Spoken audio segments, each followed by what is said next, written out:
Hey everyone, welcome back to the Checkered Sky channel where we dive into true crime stories. Today, we're stepping into the lives of Dr. Saman Mir Sacharvi and her teenage daughter, Vian Mangrio, whose deaths in 2020 uncovered a web of secrets, deception, and betrayal. It was October 1st, 2020, and the quiet neighborhood of Reedley, just outside Burnley, England, seemed like any other morning. Residents on Colne Road were starting their day, kids heading to school, folks grabbing their morning coffee. But at 8:45 a.m., a call came into Lancashire Constabulary that would shatter the calm. Someone had raised concerns for the safety of the occupants at a house on Colne Road. When officers arrived, they were met with a scene that would haunt them. A home scarred by smoke and fire, and inside, the lifeless bodies of Dr. Saman Mir Sacharvi and her daughter, Vian Mangrio. The discovery sent shockwaves through the tight-knit community, leaving neighbors whispering and police scrambling for answers. Dr. Saman was a respected psychiatrist at the Lancashire and South Cumbria NHS Foundation Trust. Vian, a bright student at Marsden Heights School in nearby Nelson, was known for her academic spark and enthusiasm for life.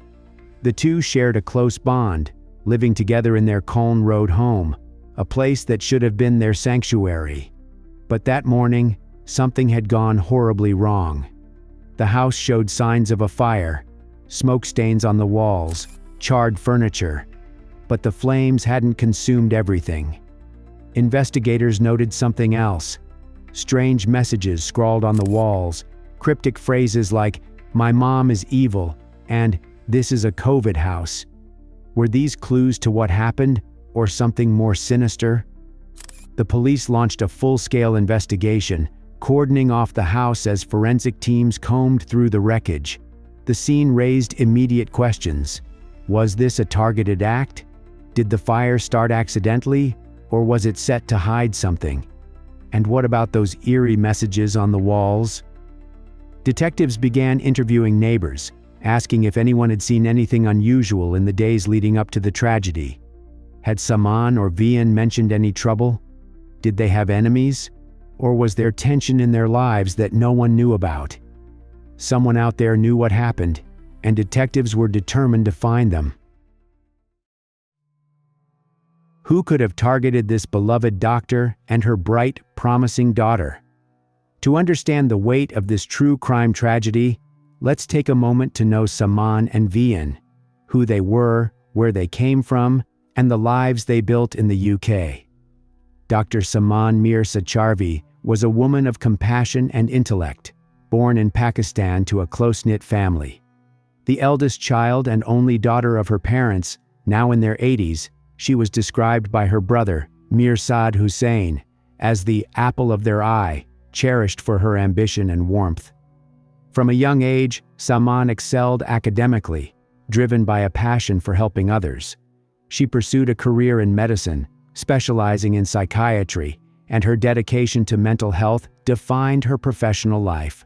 Saman moved to the UK in the early 2000s, settling in Burnley, where she joined the Lancashire and South Cumbria NHS Foundation Trust in February 2020 as a junior doctor in the specialist perinatal community mental health team. Her colleague, perinatal lead consultant Gil Strachan, remembered her as approachable, empathetic, and a joy to work with, always forming strong bonds with patients and colleagues alike. During the COVID-19 lockdown, Saman went beyond her duties, personally delivering prescriptions to women isolating at home, ensuring they received care when access was limited. Her kindness left a lasting mark on those she served.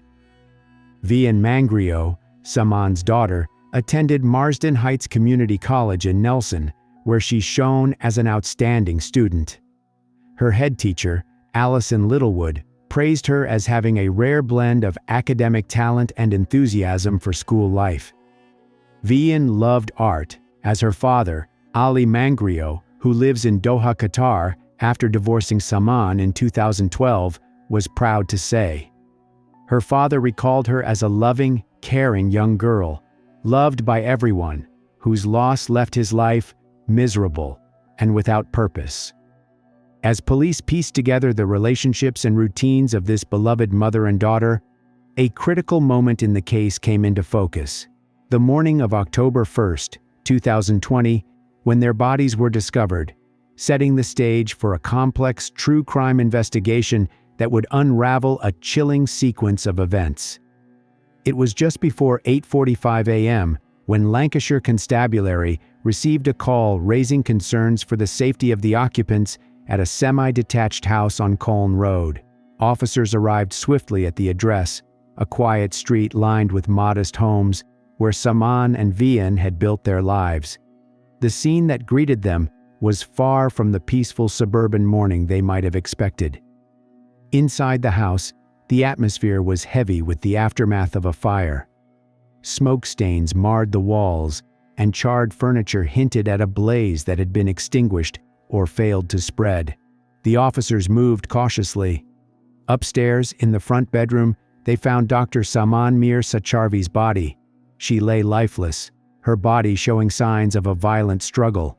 A Home Office post-mortem later confirmed she had died from pressure to the neck, likely from strangulation with a ligature, and had also been assaulted beforehand.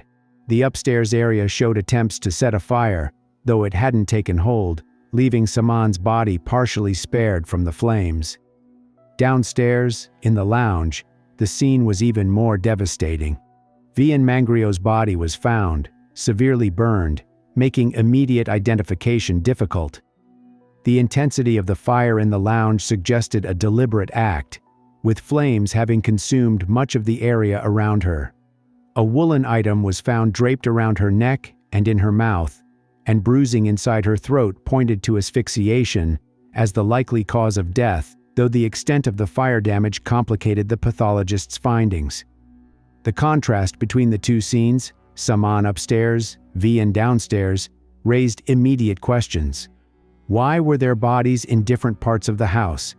Had the fire been set to destroy evidence, or was it part of a larger plan? The officers noted the eerie messages scrawled on the walls.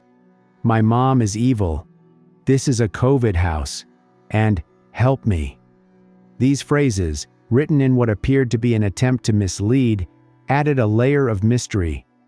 Vian and Saman had recently been self-isolating due to Vian awaiting a coronavirus test result, which had come back negative, making the messages seem oddly timed and suspicious.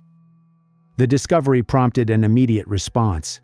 The house was cordoned off, with police tape stretching across the front garden as forensic teams arrived to comb through the wreckage. Detectives from Lancashire Constabulary's major crime team, led by Detective Superintendent John Holmes, took charge, treating the deaths as a double murder inquiry from the outset. The presence of smoke and fire damage, coupled with the violent nature of Saman's death and the condition of Vian's body, pointed to a calculated act rather than an accident. Officers began canvassing the neighborhood, knocking on doors to ask if anyone had seen or heard anything unusual in the hours or days leading up to the discovery. As the forensic teams worked, they collected critical evidence, traces of potent substances in both Saman and Vian's systems, suggesting they had been incapacitated before their deaths. The substances, later identified in court as a sedative mixed with wine and fruit in a smoothie, hinted at a level of planning that chilled investigators. The fires, too, appeared strategic, one in the lounge where Vian was found, another attempt in the upstairs bedroom near Saman, and a third in the kitchen, where police believed a kettle had been set alight to mimic an electrical fire. These details painted a picture of someone who knew the house well, someone who had access and time to stage the scene. The investigation shifted focus to Saman and Vian's inner circle. Who had been in their home on September 30th, 2020? Who had the opportunity to carry out such a meticulous act? The discovery of the bodies wasn't just a turning point for the police. It was a moment that shattered the lives of those who knew Saman and Vian. Word spread quickly through Reedley, and by midday, neighbors began gathering outside the police cordon, some leaving flowers and notes of condolence. The police, meanwhile, were relentless, knowing that every piece of evidence, every footprint, every fiber, could lead them closer to the truth. The investigation was now in full swing, with detectives piecing together a timeline of the previous day. They knew Saman had been at home, possibly working or preparing for the evening, while Vian had returned from school around 3:25 p.m. What had happened in those critical hours between Vian's return from school and the discovery of their bodies the next morning? A breakthrough came when detectives reviewed CCTV footage from Colne Road and nearby streets. Cameras captured a man visiting Saman's home on September 30th, arriving around 11:26 a.m. and leaving later that night. The man was Shahbaz Khan, a 51-year-old handyman from Ribble Avenue, Burnley, who had previously worked on Saman's home. This connection raised red flags, as Khan's presence at the house coincided with the estimated time of the crime. On October 4th, police arrested two men, Khan, aged 51, and another Burnley man, aged 56, both on suspicion of murder and arson with intent to endanger life. The second man, whose identity was not publicly disclosed, was released without charge on October 5th after interviews and alibi checks cleared him. Khan, however, remained in custody, and on October 6th, officers obtained a warrant of further detention to question him for an additional 36 hours. "We are continuing to ask anybody with information about this incident to get in touch with us," Detective Superintendent Holmes urged, emphasizing the need for CCTV, dashcam, or witness accounts from the Colne Road area.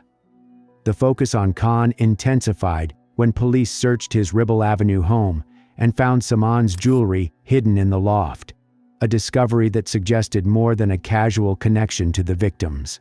Detectives also uncovered a purple Samsung phone at Khan's home, which showed Google searches on September 30th for terms like obsessed and define obsessed, suggesting a troubling state of mind. Witness interviews provided further context. A neighbor recalled Khan doing odd jobs at Saman's house over the years, describing him as polite but reserved. Another mentioned seeing his van parked near Colne Road more frequently in the weeks leading up to the tragedy, though no one reported overt suspicious behavior. Family members, including Saman's brother, confirmed Khan's role as a trusted handyman, but none suspected him of harboring ill intent. Khan, a father of 5 originally from Pakistan, had lived in Burnley for years, working as a part-time Tesco employee and handyman. In Pakistan, he had been a computer network engineer, but in the UK, he took on odd jobs, including work at Saman's home, such as a garage conversion. This role gave him access to the family. CCTV footage, the discovery of Saman's £27,000 jewelry hidden in his loft, and forensic evidence of staged fires and potent substances pointed to Khan as the prime suspect in this chilling true crime case. During his initial interrogation, Khan's statements were erratic and bizarre. He claimed a supernatural entity, a jinn named Robert, had attacked him and was responsible for the events at the Colne Road house. "He will tell you that Robert was and is a jinn," Prosecutor David McLaughlin later told Preston Crown Court, describing Khan's story as a feeble attempt to pretend there was something wrong with his mental state. Khan further alleged that Vian was upstairs and Saman was in the kitchen with Rita and Robert when he left the house, attempting to deflect blame onto the victims or imaginary figures. On October 5th, while in custody, he threw himself across his cell, claiming Robert had pushed him, a performance detectives dismissed as staged. These claims crumbled under scrutiny, as forensic evidence, traces of a sedative in the victim's systems, mixed into a smoothie with wine and fruit, pointed to premeditation. Phone records showed Khan's device active near Colne Road on September 30th, and CCTV confirmed he left the house after 10 p.m., hours after Vian returned from school at 3:25 p.m. Khan's wife, Rabia Shahbaz, aged 44, complicated the investigation by providing a false alibi. This added a layer of intrigue to the case, suggesting Khan may have confided in or pressured Rabia to lie. On October 8, 2020, Colne was formally charged with 2 counts of murder and 1 count of arson with intent to endanger life. The charges reflected the brutality of the crime. Saman died from pressure to the neck, likely via ligature strangulation, and had been assaulted, while Vian's death involved asphyxiation, her body severely burned to mask the act. The arson charge stemmed from 3 deliberate fires, set in the lounge, upstairs bedroom, and kitchen, where a kettle was rigged to mimic an electrical fault. The motive, as prosecutors later outlined, centered on Colne's fixation on Saman's jewelry. He had planned to steal it, using his trusted access to incapacitate Saman and Vian with a sedative-laced smoothie. When the situation escalated, he resorted to violence, strangling Saman and asphyxiating Vian, then setting fires to cover his tracks. The wall messages, "COVID-19 house" and "My mum is evil," were his attempt to mislead investigators, possibly to frame Vian or suggest a domestic dispute tied to their recent COVID-19 isolation. Handwriting experts couldn't definitively link the graffiti to Colne, but its content suggested someone familiar with the victim's recent COVID isolation. As Colne awaited trial, detectives continued to build their case, ensuring every piece of evidence was airtight. The trial began on June 14, 2021, at Preston Crown Court, with Colne initially pleading not guilty to 2 counts of murder and 1 count of arson with recklessness as to whether life was endangered. His wife, Rabia Shabazz, aged 45, faced a separate charge of perverting the course of justice for claiming Colne was home all day on September 30, 2020, when CCTV and phone records placed him at the victim's Colne Road home. The prosecution, led by David McLaughlin, presented a meticulous case, arguing that Colne's actions were premeditated, callous, and merciless, driven by financial gain. McLaughlin dismissed Colne's early claims of supernatural involvement, noting he later admitted during the trial that jinns were not responsible, but instead claimed another person entered the house after he left at 10 p.m. The jewelry, Colne claimed, was entrusted to him for security purposes when Saman traveled, but the prosecution argued it was the motive, a plan to steal that escalated into murder when confronted. The defense, representing Colne, initially maintained his innocence, suggesting his mental state warranted scrutiny. Colne testified that he was like a family friend to Saman and Vian, describing Vian as like a daughter, and insisted he left the house with both alive. He claimed medication had cleared his mind, retracting his jinn story, but offered no credible alternative suspect. On June 29, after 3 weeks of evidence, Colne applied to have the jury discharged, citing mental health concerns.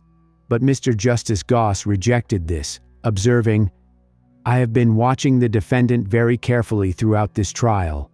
I have no doubt he knows precisely what is going on." The next day, June 30th, overwhelmed by the evidence, CCTV, phone records, and the jewelry, Colne changed his pleas to guilty on all counts, 2 murders and arson. The abrupt shift shocked the courtroom, sparing the jury further deliberation on his case, but prolonging the agony for the victims' families, who had endured weeks of painful testimony. Rabia Shabazz's trial continued, as she denied perverting the course of justice. Her defense argued she was wholly unsophisticated and confused about dates due to stress, lack of sleep, and food, believing Colne was at Tesco on September 30.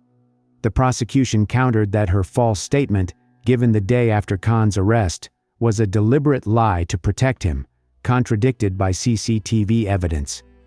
On July 1st, after less than 2 hours of deliberation, the jury convicted her, and Mr. Justice Goss warned, "It is inevitable that you are going to receive a prison sentence." Sentencing took place on October 5, 2021. Colne was jailed for life with a minimum term of 34 years, a sentence reflecting the planned and determined nature of the murders, Mr. Justice Goss said, noting they were motivated by financial gain. Rabia Shabazz received a 15-month prison sentence for perverting the course of justice, a lighter term acknowledging her lesser role but condemning her attempt to shield Khan. Detective Chief Inspector Pauline Stables, speaking after the sentencing, said, "The mother and daughter lost their lives in a brutal, shocking attack, killed in their own home by someone they knew and trusted." Senior Crown Prosecutor Katie Marsden added, "They relied heavily on Shabazz Khan and Rabia Shabazz to build their life in this country, and that trust was breached in the worst way imaginable." As of May 2025, there are no significant updates on the case. Khan remains in prison, serving his life sentence, with no parole eligibility until at least 2054. This brings us to the end of the Burnley tragedy, a true crime story that exposed the depths of human greed and the resilience of those left behind. What drives someone to betray trust so completely, and how do families rebuild after such loss? We'd love to hear your thoughts in the comments below. If this story gripped you, hit that subscribe button for Checkered Sky to catch more true crime cases that unravel the mysteries behind real-life tragedies. Don't forget to like and share this video to keep the conversation going. Until next time, stay curious, and thank you for joining us.